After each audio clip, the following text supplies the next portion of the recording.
আসসালামু আলাইকুম সুপ্রিয় চাকরি প্রত্যাশী বন্ধুরা। আমরা দশমিক ভগ্নাংশের অনেক গল্পই শুনেছি, তাই না? দশমিক ভগ্নাংশ কাকে বলে, কত প্রকার, কি কি, কিন্তু এগুলো বিস্তারিত একটু যদি জানা থাকে কনসেপ্টটা, তাহলে আমরা কিন্তু আমাদের অঙ্কগুলো করা খুব সহজ হবে। তাই আমরা এখানে একটু ধারণা দেওয়ার চেষ্টা করছি। যদি তোমরা এটা প্র্যাকটিস করো, দেখবে তোমাদের জন্য খুবই সহজ হয়ে যাচ্ছে। পরবর্তী দশমিক ভগ্নাংশের যে বিস্তারিত আলোচনা, সেগুলো তোমরা সহজেই বুঝতে পারবে। দেখা যাক কি বলছে এখানে। দশমিক ভগ্নাংশ কি এবং কত প্রকার, তাই না? দশমিক ভগ্নাংশ হচ্ছে বাস্তব সংখ্যাগুলোকে, প্রত্যেক বাস্তব সংখ্যাকে দশমিক ভগ্নাংশে প্রকাশ করা যায়। প্রত্যেকটা বাস্তব সংখ্যা যেটাই বলবো, তা সেখান থেকেই আমরা সেগুলোকে একটু সেপারেট করে নিয়েছি। এই যে সংজ্ঞাটা হচ্ছে, ডেফিনেশন হচ্ছে, প্রত্যেক বাস্তব সংখ্যাকে আমরা দশমিক ভগ্নাংশে প্রকাশ করতে পারি, যা সসীম হতে পারে, অসীম হতে পারে, বা পুনঃপুনিক হতে পারে, বা আবৃত হতে পারে। এই যে পুনঃপুনিক আর আবৃত একই জিনিস। হ্যাঁ, পুনঃপুনিক যে আকার, এটাকে আবৃত আকারও বলা হয়। সেটা কি? এই যে দশমিক ভগ্নাংশ আমরা দেখতে পাচ্ছি, দুই একটা কি বাস্তব সংখ্যা না? একে 2.0 লেখা যায়, তাহলে কি এটা কি দশমিক ভগ্নাংশ হলো না? এভাবে 5, 6, 6কে যদি বলি আমি 6.0, আবার এটা কি ভগ্নাংশ না একটা? এটাও তো একটা বাস্তব সংখ্যা। বাস্তব সংখ্যার মধ্যে তো আমরা জানি এটা, যে এটা যদি বাস্তব সংখ্যা হয়, ভাঙলে কি পাই? 0.4। এই যে 4 পর্যন্তই, এই দশমিক বিন্দুর ডান পাশে একটা বিন্দু আছে, সসীম সংখ্যক আছে।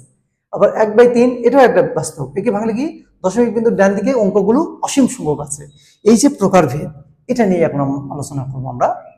দশমিক ভগ্নাংশ 3 প্রকার। একটা হলো সসীম দশমিক ভগ্নাংশ, আরেকটা হচ্ছে পুনঃপুনিক বা আবৃত দশমিক ভগ্নাংশ, আরেকটা হচ্ছে অসীম দশমিক ভগ্নাংশ।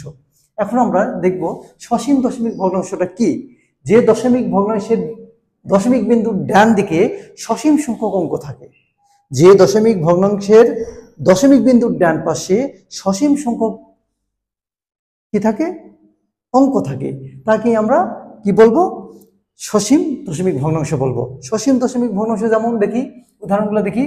0.12, ডান পাশে দুটো অঙ্ক আছে, গণনা করা যাচ্ছে। ডান পাশে 1.023, তিনটা আছে, গণনা করা যাচ্ছে। ডান পাশে 832, গণনা করা যাচ্ছে।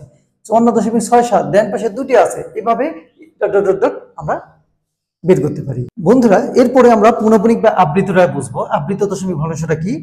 যে দশমিক, এটার সাথে মিল আছে, যে দশমিক ভগ্নাংশের দশমিক বিন্দুর ডান দিকের, তাই না, ডান দিকের অঙ্কগুলোর সবগুলোই অথবা কিছু সংখ্যক পরপর পুনরাবৃত্তি ঘটে, তাকে আমরা কি বলবো? তাকেই বলবো পুনঃপুনিক বা আবৃত দশমিক ভগ্নাংশ।